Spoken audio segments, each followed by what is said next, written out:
அனைவருக்கும் வணக்கம். எல்லாம் எப்படி இருக்கீங்க? நல்லா இருக்கீங்களா? ரொம்ப நாள் ஆச்சு நிவியோட வேலை செஞ்சு விலாக் போட்டு. அதான் சரி இன்றைக்கி வந்து கொஞ்சம் ஷார்ட்டாக முடிச்சிடலாம் அப்படின்னு சொல்லி தான் இன்றைக்கி வீடியோ எடுத்திருக்கோம்.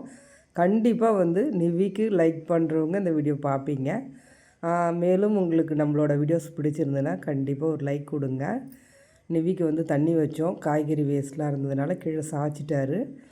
சரி அப்படியே ஓட்டிகிட்டு போயிட்டு மேய்ச்சலில் கட்டிட்டு வந்துடலாம்.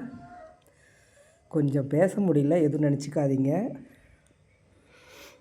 உடம்பு அந்த அளவுக்கு இருக்குது. நெக்ஸ்ட்டு வந்து இந்த வீடியோ நம்ம இன்றைக்கி எடுக்கலை, போன வாரத்தில் எடுத்தது. வயலுக்கு ஓட்டிகிட்டு போயிட்டு மேய்ச்சலுக்கு கட்டலாம் அப்படின்னு தான் ஓட்டிகிட்டு போயிட்டுருக்கேன். பாருங்கள் எந்த அளவுக்கு ஒரே ஒரு பில்லு கூட இல்லாமல் எப்படி இருக்குது பாருங்கள். இடமே அந்த அளவுக்கு வந்து வறட்சி அதிகமாக இருக்குது.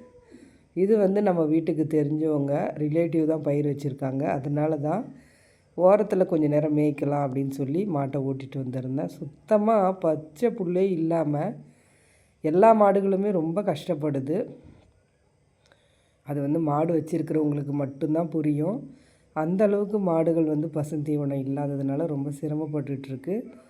நான் ஏதாவது ஒரு டைம் வந்து எனக்கு டைம் இருந்துச்சுன்னா ஓட்டிகிட்டு வந்துடுவேன். ஓட்டிகிட்டு வந்து இந்த மாதிரி ஒரு 5 நிமிஷம் 10 நிமிஷம் மேய்ச்சிட்டு அதுக்கப்புறமா மேய்ச்சலில் கட்டிட்டு போவேன். எங்கள் ரிலேட்டிவ் வீட்டில் தான் வந்து மாடு தீவனப்புல் போட்டிருக்காங்க. சரி அப்படியே சும்மா ஒரு வாக் மாதிரி போயிட்டு இதை வந்து உங்களோட ஷேர் பண்ணலாம் அப்படின்னு எடுத்திருந்தேன். நம்ம வந்து மாடுகள் வச்சுருக்கோம் அப்படின்னா நம்ம கொஞ்சம் இடத்துல கூட இந்த மாதிரி தீவனப்புல் போட்டோம் அப்படின்னா மாடுகளுக்கு பசுந்தீவனம் கிடைச்ச மாதிரி இருக்கும், செலவும் குறைச்சலாக இருக்கும். சரிங்களா? நெக்ஸ்ட்டு வந்து நெல்லெல்லாம் சூப்பராக இருந்துச்சு.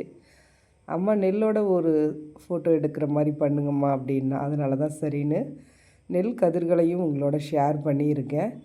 யார் யார் வந்து விவசாயம் பார்த்துட்ருக்கீங்கன்னு சொல்லுங்கள். யாருக்கெல்லாம் விவசாயம் பிடிக்கும்னு சொல்லுங்கள். சின்ன பிள்ளையில எங்கள் தாத்தா நெல்லெல்லாம் பயிர் வைக்கும்பொழுது வயலுக்கு சாப்பாடு எடுத்துகிட்டு வர சொல்லுவாங்க. அது வெயிலில் போகிறது பிடிக்காது, ஆனால் இப்போ ரொம்ப பிடிக்குது. ஆனால் நம்மகிட்ட வயல் இல்லை. தேங்க்யூ.